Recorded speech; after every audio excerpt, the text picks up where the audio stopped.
আমি তো ভাবতেই পারিনি ডাক্তার হতে চাওয়া উচ্চ মাধ্যমিকে ডিস্ট্রিক্ট টপার রানী দেবরায় সে নাকি 5টা গুন্ডাকে কুপকাত করে ফেলল। Impressive, very impressive. এই রে, এই লোকটা চিনে ফেললো। আমি তো খুঁজছিলাম কোথায় গেল মেয়েটা, কোথায় গেল।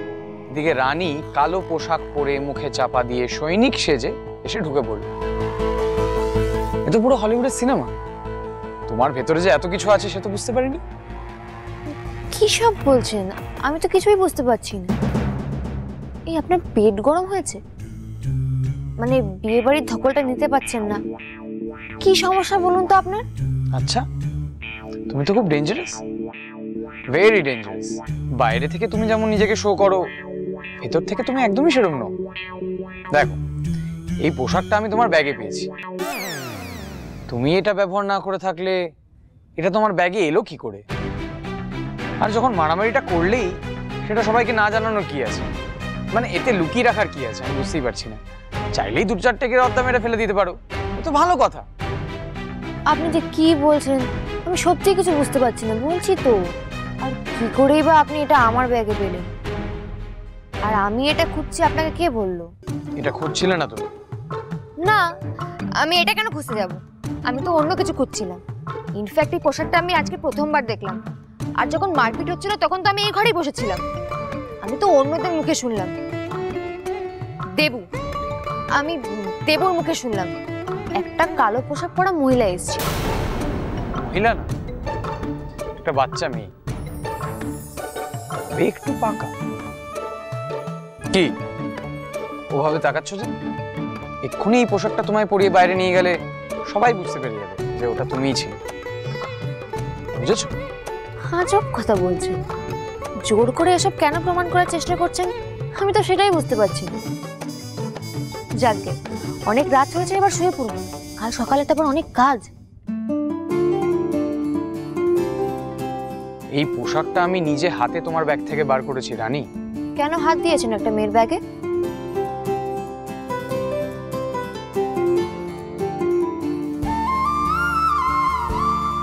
যাই হোক, এই পোশাকটা হয়তো কেউ ভুল করে রেখে গেছে আমার ব্যাগে। এর সাথে আমার কোনো যোগাযোগ নেই। আমি কারাটে জানি না, অথচ আমি নাকি 5 জনকে ধরাশায়ী করে দিয়েছি।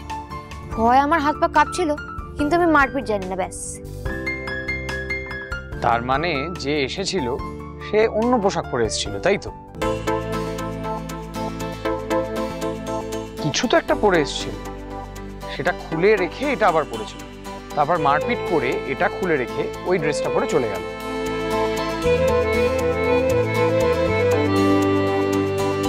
ঠিক বললাম?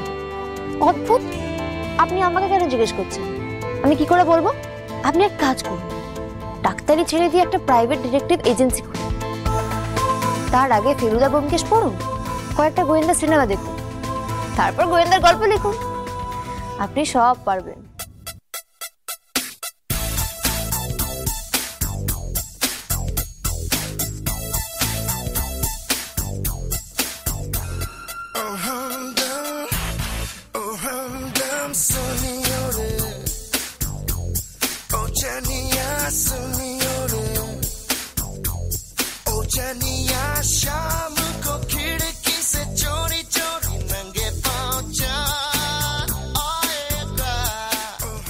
Good night.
না না না, এক মুহূর্ত না, এক মুহূর্ত আমি তোকে এখানে থাকতে দেবো না, অসম্ভব অসম্ভব। মা এত চিন্তা কেন করছো? পুলিশ তো ওদেরকে ধরে নিয়েই গেছে। তো তো এত ভয় পাওয়ার কিছু নেই। আমাদের প্রফেশনে এসব তো খুব নর্মাল ব্যাপার, তাই না? গুন্ডা বদমাইশদের সঙ্গে তো আমাদের রেগুলারলি ডিল করতে হয়, নিত্যদিনের সঙ্গী। এসবে যদি ভয় পাই তাহলে কাজ কি করে করবো বলো তো? বলছিস কি তুমি আমি ভয় পাবো না? ওরা যেভাবে তোকে তুলে নিয়ে যাওয়ার কথা বলছিল, জয়ের বুকে বন্দুক ধরেছিল, ছুরি বার করেছিল, আমি ভয় পাবো না? আর যদি তোদের কিছু হয়ে যেত, আর আমি যে কেন মরতে রাজি হলাম এই রিসর্টে এসে বিয়ে দিয়ে দেবে জানি না। কি হতো? আর যদি তোদের কিছু হতো আমার কি হতো বল? মা এত ভয় পেও না। আমাদের অফিসেও তো খবরটা গেছে। ওরা এখানকার পুলিশ সুপারিনটেন্ডেন্টকে কাল সকালেই ফোন করবে, এত চিন্তা করো না। না না না, যতই সান্ত্বনা দিস না কেন আমার মন উঠে গেছে, আমার ভালোই লাগছে না এখানে। প্লিজ দিদি, এইরকমটা করবেন না। এই মাঝরাতে আপনারা চলে গেলে কি করে হবে? কাল বিয়ে, সমস্ত ব্যবস্থা হয়ে গেছে। এখন যদি আপনারা চলে যান সব গন্ডগোল হয়ে যাবে। সৌনকের কিন্তু এখন আর কোনো ভয়ের কারণ নেই বেয়ান। আমি পুলিশের বড় কর্তাদের সঙ্গে কথা বলেছি, আর লোকাল এমএলএকেও ইনফর্ম করা আছে। সম্ভবত আজ রাতেই কিন্তু ওই মাফিয়া গ্রেফতার হতে পারে। দাদা আপনি বুঝতে পারছেন, আজ যদি আমার ছেলে দুটোর কিছু হয়ে যেত তখন কি হতো? আর এই ভয় নিয়ে আমি আনন্দটা করবো কি করে? কি করবো বল বল। শুক্লা, কি শুরু করেছো তুমি? সবাই মিলে তোমাকে বোঝাচ্ছে, অনুরোধ করছে, তারপরেও তুমি একই কথা বলে যাচ্ছ। এটা কি ছেলে মানুষই? প্লিজ, যেটা বলা হচ্ছে সেটা বোঝার চেষ্টা করো। দেখো, ভয় আমরা সবাই পেয়েছি, তাই বলে তুমি এরকম করবে? এমনিতে একটা অনুষ্ঠান বাড়িতে এসে তুমি এটা খারাপ ওটা খারাপ এরকম নানা বিষয়ে কমপ্লেন করে অন্যদের মন ভেঙে দিচ্ছ, মন খারাপ করে দিচ্ছ।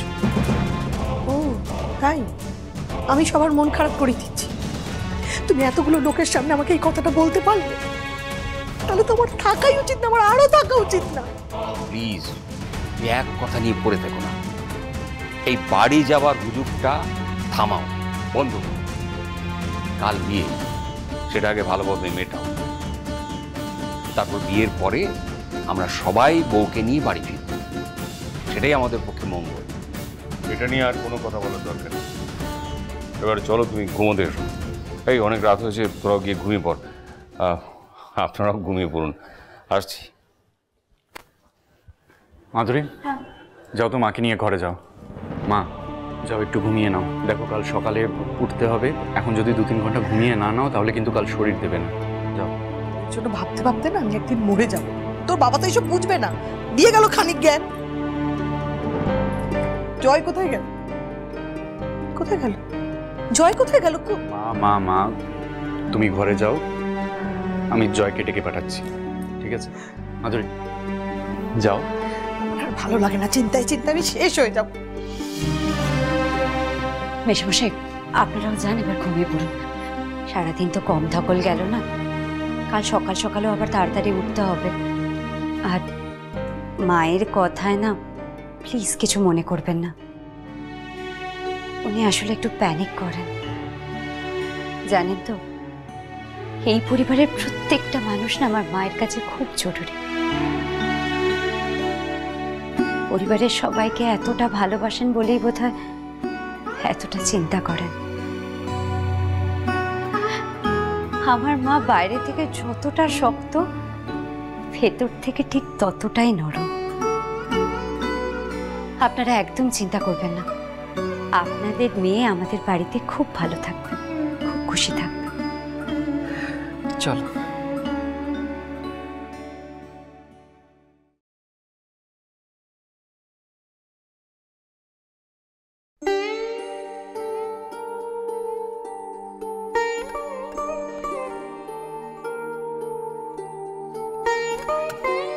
কি হলো?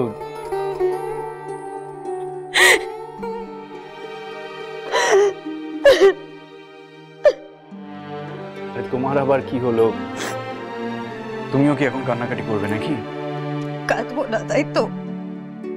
আমি যে কতটা ভয় পেয়ে গেছিলাম তুমি বুঝি বোঝোনি? আচ্ছা তোমাকে তো তোমার বস সাবধান করেছিলেন, তাহলে তুমি সাবধান হলে না কেন? আগে থেকে কাউকে একবার তো বলে দিতে পারতে। আমি আসলে কাউকে ডিস্টার্ব করতে চাইনি। এটা কোনো কথা হলো? তুমি কি একবারও নিজের কথাটা ভাববে না গো? আর যদি তোমার কিছু হয়ে যেত তাহলে আমার কি হতো? তুমি কি একবারও সেটা ভেবে দেখলে তা গো? মাধুরী, চুপ, একদম চুপ, একদম চুপ।